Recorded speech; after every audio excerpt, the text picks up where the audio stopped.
Hey everyone, it's Steve Missirlian here with Compass Realty, and again with me is Michael Black with Summit Funding. Mike, I think this would be our second episode, I guess, of the season, and Yes. we just wanted to touch on a few things here. We'll keep it shorter than last time, I promise. Yeah, thanks for having me today. And I just want to say, to you and Georgiana, you guys are staying super busy right now. I see you guys out there with buyers. I'm helping you right now get pre-approvals done for a lot of people. I see you getting your rentals done.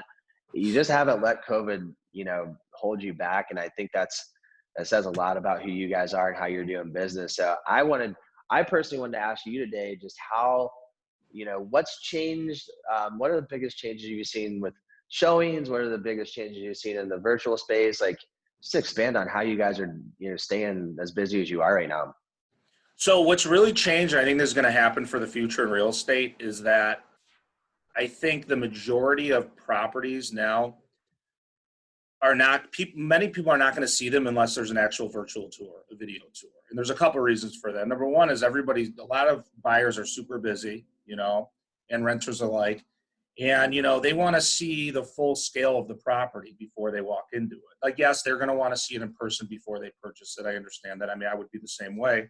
But they will want to see an actual video because these professional pictures, they're great and they're made to look the property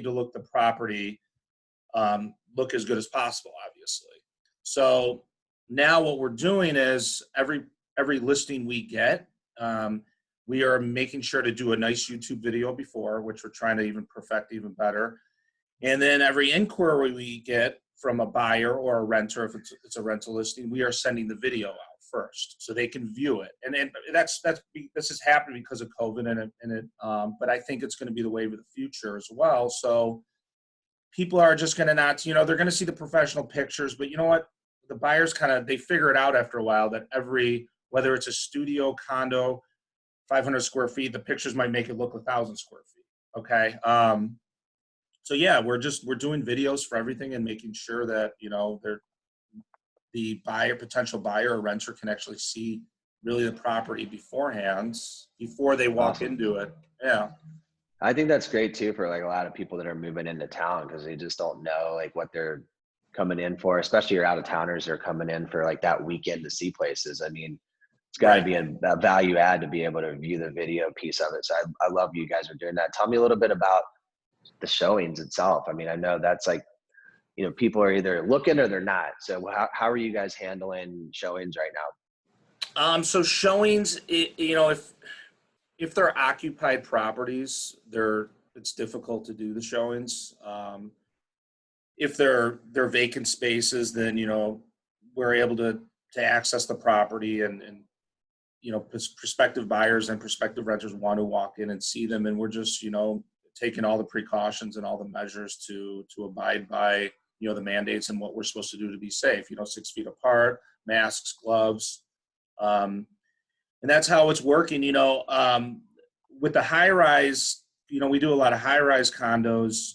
That's a little more challenging because there's a lot of rules in place with lobbies and common areas, which are understandable.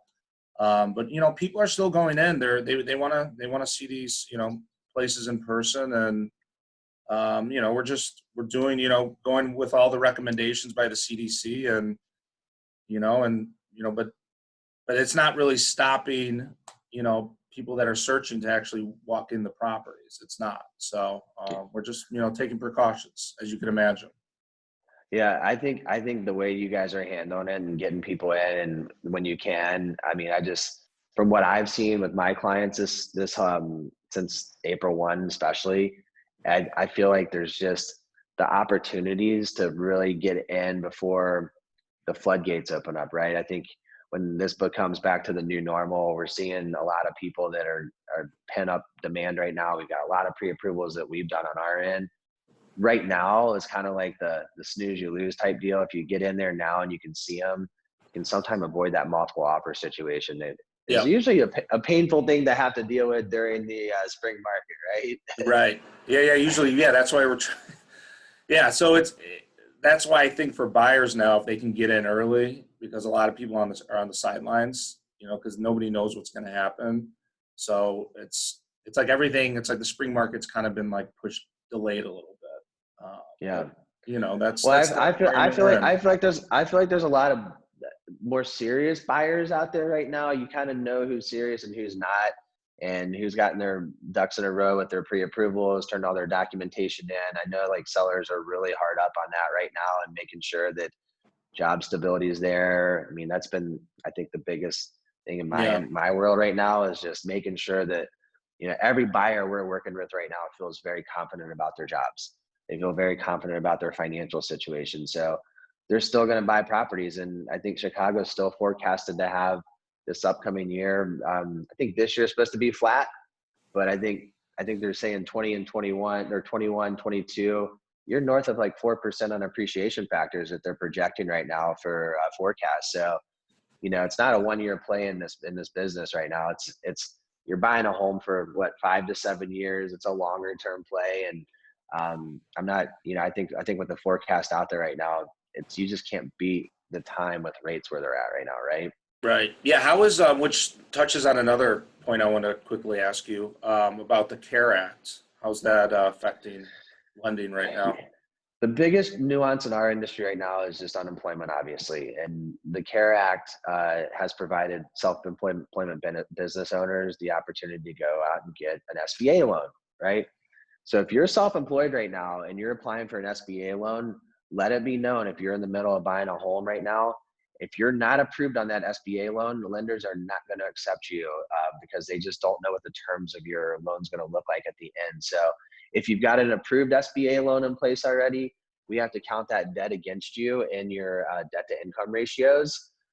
But if you're still pending status, which it's taken some time to get through that CARE Act, it's going to be a challenge for lenders to accept that pending status on your CARE Act loan for the SBA loans that you're getting out there. So it doesn't really apply to the W-2 world as much, but the self-employed owners out there that are taking advantage of it, I do the same thing. If I was self-employed, I'd go out and apply for the free money the government's floating in front of you right now. But just know it's going to be a challenge, and that's been the biggest nuance that we've had to deal with the CARE Act right now. Okay, interesting. All right. Another piece too that we're seeing is hours being cut back. With some employers, rather than laying off, they're cutting hours back to avoid the layoffs. So if that happens, if you're closing on May 15th and your hours have been cut back, we got to go off of the lower end on your hours that you're earning at the time of closing. So been some challenges, but we've gotten around them, and it hasn't really killed any deals for us. We've actually navigated through it quite well with our clients. And I tell everyone not to apply for any loans while you're buying a home right now. Right. And then I know like investment properties, if you have an investment property, you get rental income.